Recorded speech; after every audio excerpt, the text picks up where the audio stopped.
Hello friends, welcome back in my channel. आज की इस वीडियो में हम लोग देखेंगे biological classification class 11 chapter second. तो चलो स्टार्ट करते हैं।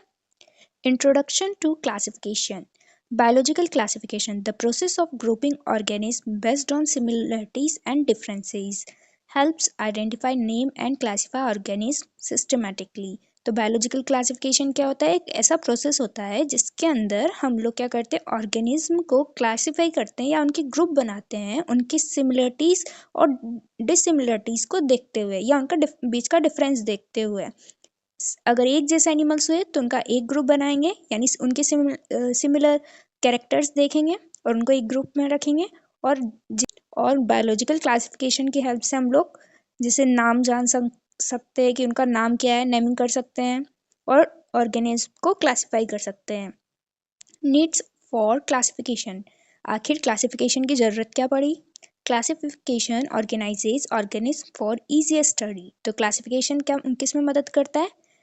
ऑर्गेनिज्म को हम लोग अच्छी तरीके से जान सके, पढ़ सके, उसमें मदद करता है। Helps understand diversity and evolutionary relationship among species. और किस में मदद करता है? डाइवर्सिटी और इवोल्यूशनरी रिलेशनशिप पता करने में कि इस स्पीशीज और दूसरी स्पीशीज में क्या रिलेशन है, यानी ये स्पीशीज है कौन सी और ये किससे रिलेट करती है। तो हम क्लासिफिकेशन से ये पता कर सकते हैं।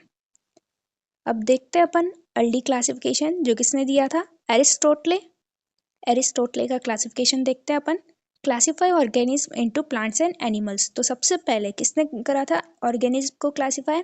एरिस्टोटले ने करा था। और कैसे करा था? इन्होंने क्या करा था, प्लांट्स को अलग कैटेगरी में रखा था और एनिमल्स को अलग कैटेगरी में रखा था। ये इनका क्लासिफिकेशन था, इन्होंने करा था। फिर आता है लीनियस का, developed binomial nomenclature for naming species. Linnaeus ने क्या करा था, बायनॉमियल नॉमेनक्लेचर दिया था किसी भी पर्टिकुलर स्पीशीज का नेम, मतलब कि जैसे कोई स्पीशीज है तो उसका नेमिंग दी थी इन्होंने।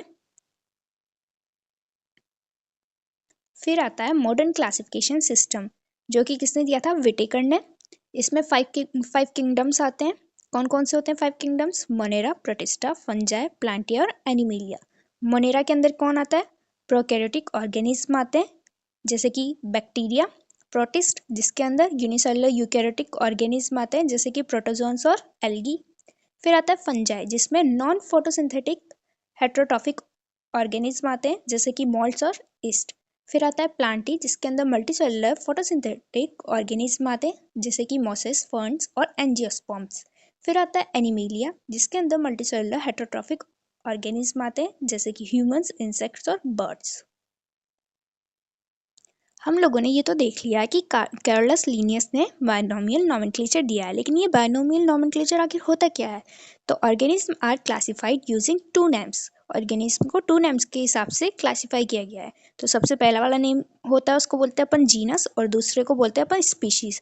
जैसे कि आप लोगों को एग्जाम्पल पता है, नीचे देखो आप लोग, होमोसेपियंस है, जिसमें होमो जो कि क्या है इसका जीनस, और सेपियंस इसका क्या है? स्पीशीज है। और ये किसका नाम है? होमोसेपियंस ह्यूमंस का नाम है। साइंटिफिक नेम्स आर इटैलिसाइज्ड और अंडरलाइन। साइंटिफिक नेम्स को हम क्या करते हैं? इटैलिसाइज्ड और अंडरलाइन करते हैं। फिर आता है 3 डोमेन सिस्टम। 3 डोमेन सिस्टम किसने दिया था? वो सिस्टम भी कहते हैं इसको अपन। कार्लवुस प्रपोज द 3 डोमेन सिस्टम। इसमें कौन कौन से आते हैं? बैक्टीरिया, आर्की और यूकेरिया। तो बैक्टीरिया कौन से होते हैं? प्रोकैरियोटिक यूनिसेलुलर ऑर्गेनिज्म होते हैं। आर्की, जो कि prokaryotic organism found in extreme environment. Archie कैसे ऑर्गेनिज्म है? प्रोकैरियोटिक ऑर्गेनिज्म है जो कि एक्सट्रीम एनवायरनमेंट में मिलते हैं। फिर आता है यूकेरिया, जो कि यूकैरियोटिक ऑर्गेनिज्म है, जैसे कि plants, animals, fungi and protist. अगर वीडियो अच्छी लगी तो लाइक, शेयर एंड सब्सक्राइब जरूर करना।